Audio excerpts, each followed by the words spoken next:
I like working out. So one of my lead things is I'm more interested in is juggling. I love juggling. So I put my juggling balls down by where I work out. So my lead activity is I'm going to juggle, but I got to go there to that spot because, and then that will lead me into, doing the workouts.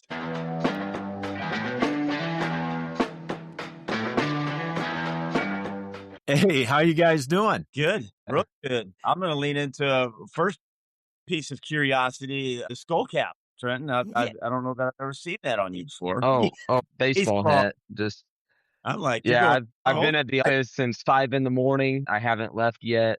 This is my regular summer weights attire, and I haven't kind of changed out of it. No, I was going to say, you definitely have the just got done with practice or just got done with weights look. And if the small sample of your hair that I saw, like when you lifted it, was any indication, by all means, leave the hat on. Do not take the hat off. Yeah, it's not coming off. We're not taking it off. There you go. Perfect. So what's going on for everybody? Anything we want to talk about today? Well, Trenton mentioned, 5 a.m. practices. Is that what time you're getting up? My alarm goes off at 4. I do kind of my morning routine, and then I'm in the office between 4:45 and 5 in the morning. And then that gives me time to print off our practice schedule. I make a weights practice schedule for all our coaches. That way we're all on the same page every day, and then just make sure everything's lined out and ready to roll when students get after it at 6:30. Nice.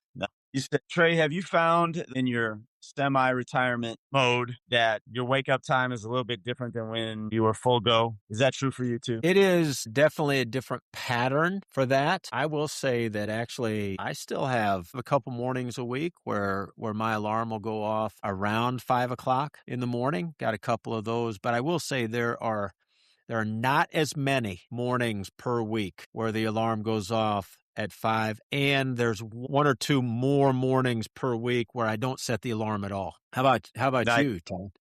Well, so this week I'm coaching football, and this week was our first actual week we were lifting weights. But this week we're starting early. Coaches meeting at 6, setting my alarm at 4:55, and it was quite a shock to my system. And what happened to me on Sunday night to Monday, I don't think my brain believed I was going to wake up, so I never fell asleep. Day 3, I mean, I was physically like, when am I going to fall asleep? When am I going to fall asleep? All night long, all night long. So it wasn't, it's hard getting up, but, I really didn't have to wake up. By day 3, this morning, I had the alarm set for, 4:55, and I woke up 4:54. Oh, Mm-hmm.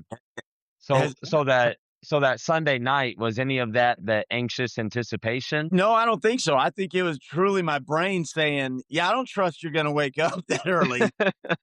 So let's just ride this out." And so you haven't done this a long. I don't know. In a whirlwind. I used to think that there would be value in like getting used to it. So like if we had longer breaks, like a summer break or something like that, like literally the week before we were going to have to start having to get up early. I'd start getting up early the week before just to kind of get in the groove a little bit. I mean, I've since changed my mind, and somewhere along the way I shifted totally to just cold turkey, right? Like it was like, whatever, sleep in the morning before, set the alarm the next day for 4:30, because all the trying to ease myself into it did was make me tired the whole week before. Yeah, same. I always try to focus on the go to bed time. So I may not set my alarm for 4 in the morning, but if I know I'm waking up at 4, I need to be in bed by 8:30. The week before, I start trying to train my body to go to bed at 8:30. And the first few nights, you're not sleeping. Like you're in bed and you're like, what the heck are you doing in bed? But I always try to train the go to bed time. And then when it's time to actually wake up, that's when you set your alarm. Yeah. And Trent, one of the things that when you say that about going to bed a little bit earlier, it sounds like probably about 7.5 hours of sleep that you're trying to get. A couple different things that I really wonder about. One, I mean, I think the three of us, I think we grew up with it. Trent, I think you grew up watching me get up early. Todd, you and I think, Dad, he used to get up early and he was driving that bulk milk truck on the weekends and things like that. And I remember the one year Dad was coaching junior high basketball and high school girls basketball. So he was having the junior high practice in the morning before school and then the practices for the varsity girls after school. So he was always up and on his way early to head into some of the coaching and leadership roles that he had. Anyway, that's not where I was going. I don't know why I went there necessarily, but a couple different things that I thought of is like, why is it important? Because we do it, so we must put value in it. Why is it important for us to get up and get going early? And the other part of it that really made me wonder is that, are we taking care of ourselves? What's it take as leaders then to keep our bodies ready for the demands of leadership or for coaching? Either of you guys have any thoughts or ideas around either of those? I know for me personally that, one, I've never been a stay up all night kind of person. So even in college, when my buddies were pulling all-nighters, I just set the alarm for 4 a.m. because I knew I had to fall asleep. Like I wasn't going to be able to stay up. But the other piece for me is I've realized post-college, if I'm in the office by 5, there are no distractions and I can work. Whereas if I'm trying to work at 8 at night and I'm tired, I'd rather turn on a TV show or watch the game that's on, or my wife has something she wants me to do, or things come up. Someone might just call you in the evening. And believe it or not, I don't reply to my text messages after I fall asleep. So I'm not distracted sleeping. And then when you wake up early, I'm not distracted working. So that's kind of my thing personally. Yeah, and what I heard you say, Trent, is like you're controlling something that you can't control. Like, I know I have to get some things done. Where's the time and the time, the day where I can control that environment in the morning for you is like that. Yeah. Right. And I relate to that a little bit as well. Another thing that, Trey, that you're talking about is controlling the things that you can control. I've learned when I am at my best is under these conditions. So, like me to show up at a coaches meeting that may start at 6 or 6:15, I envision how is it that I want to show up, and I want to be ready. I want to be alert. I want to be, all these things that to be my best self. I want to be that by 6:15 when we're meeting. For me to do that, I have to have been awake. This is what I've learned about myself. I have to have been awake for more than an hour. Otherwise, I'm still shaking it off. If I got an hour in and a shower and some routine and, some things that I know generate the best in me. But again, it kind of comes back to Trenton, like, where can I control those things? So the alarm clock is one of those things that I can control. But it's showing up. I'm doing that. I'm setting that so that I show up as I want to. So you're thinking about how important it is that you bring the best version of yourself to whatever situation that you're heading into. Yep. So curious then, Todd, I mean, you said an hour, you mentioned a shower. Are there other things that are in your morning routine that you find help you be in that best version or that right mindset? Yeah, it's kind of changed over time, but one of them now is stretching, and I pray a little bit. I do some praying and deep breathing and some praise. I might pick up my guitar, quantifying some time, 15 minutes where I'm centering myself with what's really important to me, looking at the day, how I want to project myself in that centering, and have my coffee. So at night, I'm making the coffee. So I'm preparing the things so that hour 15, it's at its maximum. Everything is reachable with my hands in the morning as soon as I get going. So that hour 15 is like productive. Well, and would you even almost call it a ritual in the morning or a rhythm because it's the same thing repeated multiple times? Yeah. So, Trey, what are some of the things that you do ritualistically or in a pattern to control what you can or to set up showing up as your best self? What kind of things do you do? So actually, a couple of the different things that I think about, like first thing in the morning. First of all, I have 3 p mornings and I have 4 p mornings, and those might not be exactly what you're thinking about. Those are not the P's that I was talking about. Todd, you mentioned prayer. But I wake up and then I'll drink a bottle of water because I try to hydrate and help my body with the water thing. I heard something in some podcast, read a book, about how important it is to start with some water. But the P's, the 4 different P's that I go through are prayer, planks, push-ups, and pliability. So when I'm at home, before I even leave my closet, because literally I'm on my bathroom floor, I'll drink my water, I'll say my prayers. Then every day I'll lay down and plank because I've been having some back pains. And actually, since I started planking in the morning, the back pain and the hip pains has really subsided. Then every other day I'll do push-ups and do a set of 40. And I do push-ups on the even calendar dates. So I have 4 P's on even calendar dates, and I have 3 P's on the odd calendar dates. And then the last P is pliability, in other words, stretch. So there's a couple different stretches that I do for my shoulders and my back and my lower legs, et cetera, that are really important for me.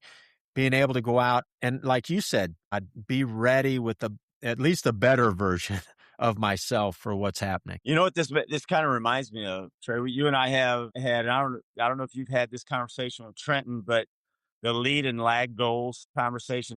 So just this random conversation that we're having about waking up, how we wake up is making me think of when we set goals, the big goals, like Trenton might be thinking of, winning games. What are those things that have the most influence on that coming true? That becomes your primary focus. If there's one thing that I were to accomplish, that is the one thing, because it will influence so many of the other things. When I talk with leaders, one of the things I talk to, that, like, as a football coach, like, there's so much coming at you, right? Where do I put my focus? Where do I put my focus as a leader? Okay, it's important that you do all these 30 things. A leader is all these 30 great things, and it can be overwhelming and cause to freeze, like to do nothing. And one of the things I talk about is to identify the 1 or 2 things that you believe influences all those other things. And that is your leadership focus. That's it right there. Stay right there, because if you do those things will happen. I do it with working out. Trenton, I don't know if you know, but I'm a juggler now. I brag about it quite a bit. Really? Believe it or not, there was a video of me juggling mandarin oranges posted on Facebook today. So, Really? What? By our athletic department. Yeah. And in elementary, Trenton, wasn't it the 4th grade, the end of the year talent show? Didn't you juggle for your talent show in the 4th grade? Yeah. I love it. But so I like working out. So one of my lead things is what I'm more interested in is juggling. I love juggling. So I put my juggling balls down by where I work out. So my lead activity is I'm going to juggle, but I got to go there to that spot, and then that will lead me into doing the workouts that are a little bit harder. Right. I do the fun thing to lead me into the harder thing. So I kind of cheat and hack that, a little bit. But that's kind of the concept that I use when I'm talking about finding that thing that influences the other thing. Right. And you talk about that. It makes me think, and this is something I'm still processing, but I've been thinking about making a poster in my office or something of daily reminders of really 3 goals. And I've not refined this. I've not really talked to anyone about it, but the 3 goals being make disciples, be a disciple that makes disciples. So what have I done today to be a disciple that makes disciples? Kind of the Great Commission. Goal number 1. Goal number 2 is build and grow community. And that can be so broad, very literally the Versailles community, the football community. But then also that day, it could be, how did I build and grow my community, my support system, or the people that I invest in and invest in me. So, very simply, this conversation could be a build and grow community. And then the 3rd goal is, I'm a football coach. What am I doing today to better help the team win football games? And more specifically, the goal at the end of the day is going to be a championship winning program. So Yeah. what am I doing to grow towards that? So here's kind of thing that I'm wondering, and to try to connect it, Todd, where you were talking about stacking the habits, so to speak, or it's that draw. You're going to go and you're going to do the juggling. And because you've created a condition or you've put the balls in the weight room, it's just going to make it that much easier to go, oh, well, there's my dumbbells. I'm going to pick them up and do some curls, where you wouldn't have gone down there to do the curls. And I even think about my prayer plank push up and then pliability. All four of those start on my knees. So once I get down on my knees, it's easy to transition from prayer to plank because I'm down on my knees on the floor. Well, then I finish my planks and I'm in a push up position. And then my stretches are actually, it's weird. Whatever it is, but I'm down on all fours and stretching my shoulders and stuff like that. So it's a little bit of like putting things in an area or setting the stage the night before, maybe even like what you said, Todd, being intentional the night before about setting it up that way so that you roll into it. So then Trent, I shift to you and I think, okay, so what's a micro behavior thing that you're going to do no matter what, right? Like, is it the drinking the coffee? Is it the whatever the behavior, brushing your teeth, right? And not that you're going to stack off of brushing your teeth, but what are the micro behaviors, or what's a micro behavior that's that little domino that you're pushing that will let you cascade into some of these other pieces, or that you would want to stack on top of it? And before Trent, you answer, which by the way, our dad, Trey, listening to this, he's like, man, Todd, you and Trey talk a lot. And Trenton, the, so I'm going to give you an opportunity Dad, we're going to give him an opportunity to talk here in just a second. Right. Right. to add to that, what Trey called the micro behavior, what is something that will influence the direction you want to go? So I'm going to give you an example. One of my objectives, like you, is like to create connection with the athletes. So my micro behavior, or my lead goal, my lead activity behavior, is when they're coming on the field, I'm giving knuckles to every single kid. It's just an intention. I know that simple behavior is going to lead to things I can't even imagine. A conversation, a funny something that's going to happen, but that action, making contact, verbal, that leads into so many other things. That is a lead behavior that I know moves me into the space of deeper connection. So that's the one that I focus on. That's the one I'm relentless on. That's the one every day I'm going to do, because it creates this world beyond it. So what comes first, the habit or the goal? You can put the goal out there and then just experiment. Hey, what's something, and make it natural and authentic. Like, there's something for me is but it takes intention, because here's what I witnessed. And maybe, and Susie and I were talking about this, and it's not a stone to throw at any coaches, because every coach wants connection, but I'm the only coach at the beginning of practice that is in and around the kids. Some other coaches are coming, but what are they doing? They're congregating around each other. So the intention and the goal has to be there to move you in a direction. The goal has to be there, I think, to move you intentionally in a direction that does something. And that's and Todd, that was I do have Dad's voice in the back of our head saying, Trey, shut up, let Trent speak. I got it, right? But I'm going to keep speaking anyway, right? Here I go.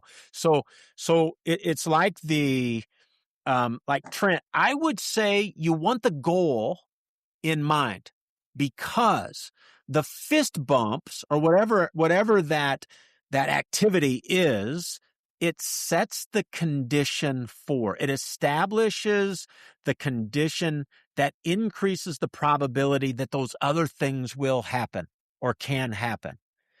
But if you're not looking for if you're not looking for a particular opportunity, you'll miss the opportunity.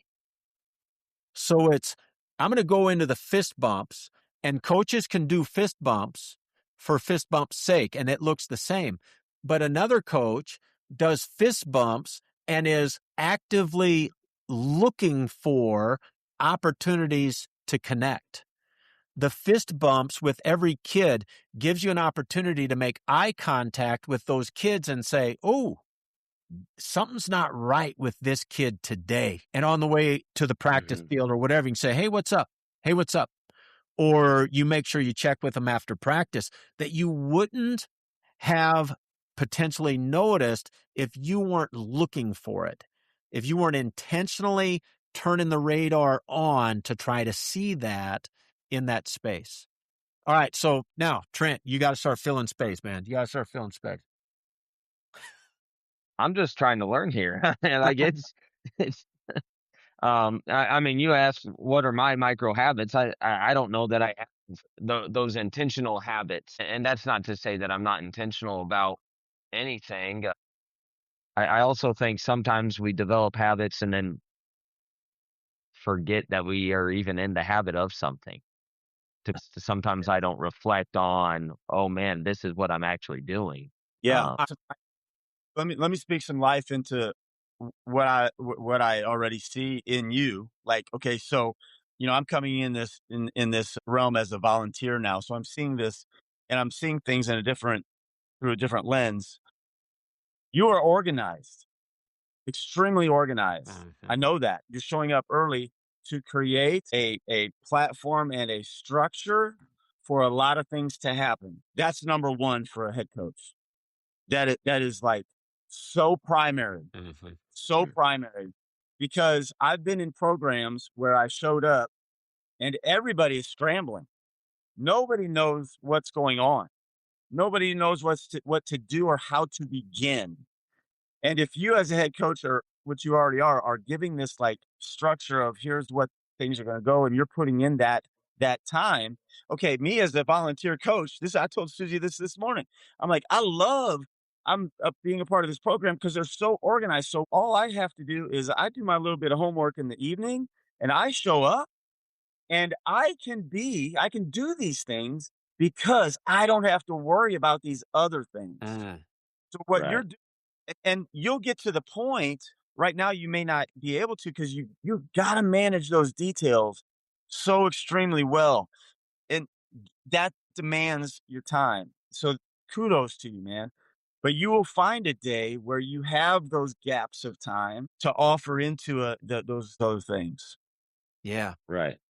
Well, and Todd, I think even the example of what you're talking about, the fist bumps. And I remember another conversation that we had about the handshake, right? Remember the workshop thing you were talking about with the handshake, making eye contact. Yeah, yeah, Just the yeah. habit of shaking a person's hand when you greet them and looking them in the eye is an act that sets the condition for connection. And all those things that you were talking about, Trent, like I really think the always fist bumps, right? High five, handshakes, or hugs, different ways of greeting people. Each of those creates an opportunity. If you have the intention of all those goals that you are talking about, I think you could start with that micro behavior and move into and accomplish all of those goals that you were talking about simply from starting from there, being intentionally aware of the opportunities, and then acting on the opportunity when you see it. Yeah. So maybe you need to call Grandpa and say, "Yeah, Grandpa, I'm just a learner. We Yeah. don't want that. That's We got to get your voice." And But my point, so I mean, this is really good stuff. And so to the point of how things are organized from the head coach can only do this. Only the head coach that can do this. mm, Discipline of the day. I could wake up every morning, have to make my coffee, have to find my keys, and I don't know where my shoes are. I haven't found my socks. I gotta find everything in that hour to get out the door. And nothing has been accomplished that I know I need to do mm. to arrive as my best. So that's what you're doing for everybody else. You are giving the pre-thought discipline so that they can arrive in front of those kids at their best. And man, you're winning. You're winning big if you're doing that. You're winning big. Yeah. Yeah. I mean, I don't know that I ever really thought of it like that, but that's absolutely. I've shown up places where there's coaches standing around. They go, "What do you want to do today?" "Oh, I don't know. What are you thinking about doing today?"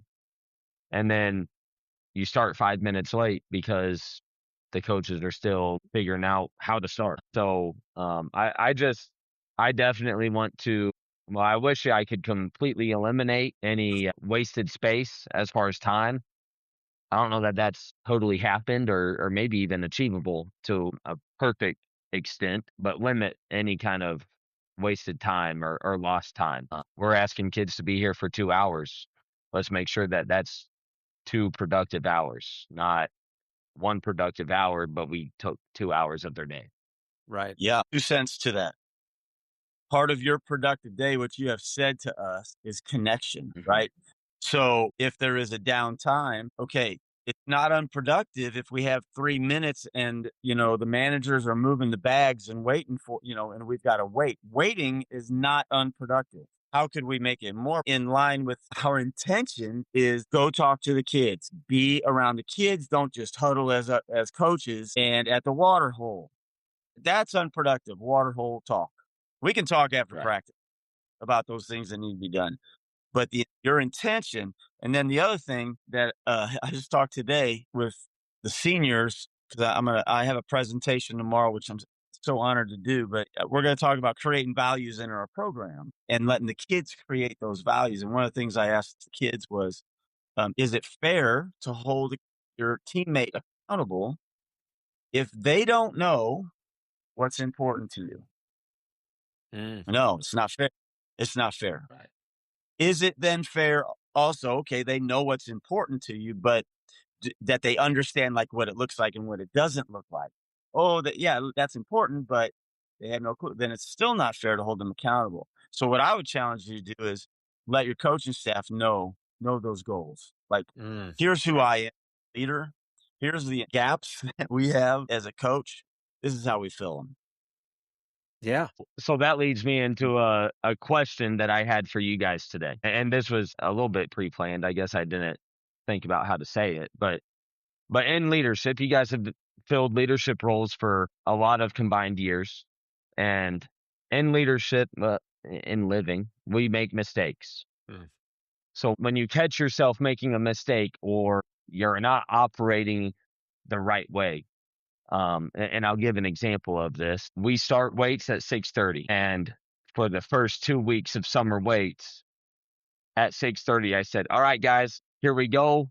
Let's make our way to the field and get on the line." And I realized the standard is to start at 6:30, Start at 6:30. Yeah. which means you're on the line at 6:30, and my whistle for the first stretch blows at 6:30. And I'm a big time guy. I have my watch literally down to the second. At 6:30, I blow the whistle. High knees, go. And so when you realize that you're making a mistake, what's the line to the group, to the community, to whoever you're leading, saying, "I'm sorry, I messed up. This isn't getting us to where we need to be. Here's how we have to pivot." So I don't know that I'm saying that right, but like, when do or don't you apologize in front of the group or let them in on your, would I say, failures? Well, so Um, so Trent, here's something. Like for me, Todd, if you're okay with me kind of jumping in first, and we can kind of I'll leave an incomplete response. I can tell you this: it's a dangerous thing if you want to try to project the air of perfection, that you're perfect and you never make mistakes. That's an air of leadership. That's an air of teaching the students because it's unrealistic. And the reality is, because of all of our imperfections, really it's recovery, right? How do we risk, rumble, rise, repeat? And because it's always about, we stand up for it, We do our best. Sometimes it's really, really good. Other times it's less than perfect. And knowing how to get back up after that less than perfect experience, to me, that's one of the most important lessons and habits that we can start to develop. So one is, don't try to appear perfect. And before I go on, Todd, you want to jump in with some of the things you're thinking on that Yeah, space? yeah. Some terms that the way we use words, I feel like are important. So, like in like what Trey's talking about, when we talk about character or standards, we don't hold them in our hand. We practice. We're practicing them. Ah, We're practicing great character. yeah. So we can catch ourselves when we are not, because we're not. We're going to be jerks sometimes. I know I am. Or the standards, I'm not always going to live up to the standards, but I'm practicing. So you as a leader, hey guys, I'm practicing. And so leadership is the same thing. I'm practicing leadership. Mhm. I'm always working to get better at it. It's not something I hold or own. It's something I practice. So it's okay. Hey, I'm practicing leadership, guys. And what I thought is the direction way I wanted to do this. You know what? I think there's a better way. Mhm. Are you with me? Can we give it a shot? Boom. And you go and you go and you give yourself grace and you keep moving. You don't have time to let any of that weigh you down. But I've Right. said that to coaches before. Leadership is so freaking messy. It's so stinking messy, and there is no formula. There's no right way, wrong way. There's just a continue on, man. You just got to keep Well, on keeping on practicing. yeah, and Trent, one of the stories I think about, even in this situation, you were very blessed to have been coached in high school football. But one of the stories that I remember talking about one time is how, every now, I mean, he has a standard for how he treats players and how he wants his coaches to treat players. And he's had to reprimand coaches, not in front of the players, in private, reprimand his coaches saying, hey, you're not treating the kids the right way. You don't just yell and scream and demean them. You can coach Right. energetically, but it's going to be an uplifting, positive approach to it. So he enforces that with his assistant coaches. He expects it from them and from himself. But there's times when he messes up. He talks to me. He told me about a time he messed up and he lit a kid up. But he talked about how that night after practice, he called that kid's parents on the phone and apologized to the parents and said, "Look, I have a standard for how we treat people, and I didn't live up to that standard with your son." And then he talked to that player and said, "Here's my standard. I didn't live up to that. I'm sorry." And I don't think you'll be hard pressed to find another football coach who is more respected and looked up to. Though that's the confidence and humility that I think actually builds that connection and community that you're talking about, Trent. I mean, there's a part of what you're asking, admitting when you've made a mistake, asking for forgiveness, and then having the confidence to move on better than you were before. It makes all the difference in the world, and I think it will connect you with your players, with the parents, with the community at large. All right, guys. I think we could spend like the whole day, which is probably the problem with some of our conversations. Like, how do we show up our best selves? There's a whole bunch, right? Because step number one to being successful, show up. If we don't take care of ourselves physically, mentally, emotionally, socially, relationally, etc., then those are things that break down and we can't show up. How do we stack our micro behaviors? Oh my gosh, how do we handle it when we're less than perfect? Guys, I don't know how we're going to wrap up the summary on this particular conversation, but it feels like we just got started with a couple different things where we could have gone with this. And I know, Todd, you can wrap up too, but even before we go, what are some of your walkaway thoughts? Like, as you think about this conversation, what are some of the pieces that are really kind of sticking on your dashboard right now? For me, it would be, I guess, the affirmation. And I'm not saying that maybe I used the right words, but I did apologize to the kids. I stood in front of the group of kids and I said, look, I messed up and I didn't hold the standard that I want set. And you know what? We're going to pivot and adjust, but I want to apologize because you deserve better from me, and I'm going to be better from now on. So it was kind of that that affirmation of, hey, it's okay to have that conversation. Yeah. Um, Yeah. we talk about leadership, and one of my number one goals in leadership is to be honest and to be authentic. I always want to be honest with other people, and I always want to be true to who I am. I'm not that hard nosed football coach, like what some people would perceive Mm. as a hard nosed football coach. You're not going to see me on Last Chance U. I, I don't coach like those guys. That's not me. But I also believe that being authentic, I can still achieve the goals that I have set. It's just going to be in our own little quirky way. Yeah. So Yeah. anyway, yeah, that's kind of what's sticking out to me. Yeah, Sounds I good. believe it too. I believe it happened. That's awesome. Yeah. Todd, what's kind of rising to the surface for you? Well, I got to remember to make my coffee tonight for tomorrow morning. So that's what. Well, I don't know. It was a great conversation.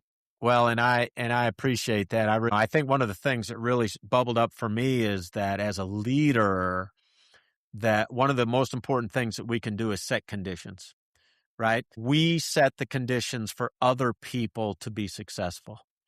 And really, one of the very important steps to setting the conditions for other people to be successful is that we have to pay attention to setting the conditions for ourselves to be successful, like for ourselves to be the best version of ourselves, because the demands of leadership, the energy that it takes, the endurance that it takes, the creativity that it takes, the empathy and the connection with other people. I mean, those are some really demanding aspects of leadership. And if we're not filling our tank physically, mentally, emotionally, relationally, socially, etc., then we won't have it. We won't have the gas. We won't have the gas to really do the job the way the people that are following us deserve. That's a place that just kind of jumps to me. And the other thing is, dang, we got to get back to the juggling, Todd, because I know there's a whole bunch more about the juggling and the whole handshake. And maybe next time we will have an agenda. We'll have a topic, maybe if we have to resurface some of these things. So what's That'll be that? the opening frame. I Okay. will come onto the screen next set juggling. That will be the opening Oh, frame. fantastic. Fantastic. All right, guys. Great conversation. Love you. Love you. Looking forward to the next one. All right, guys. Love it. See you.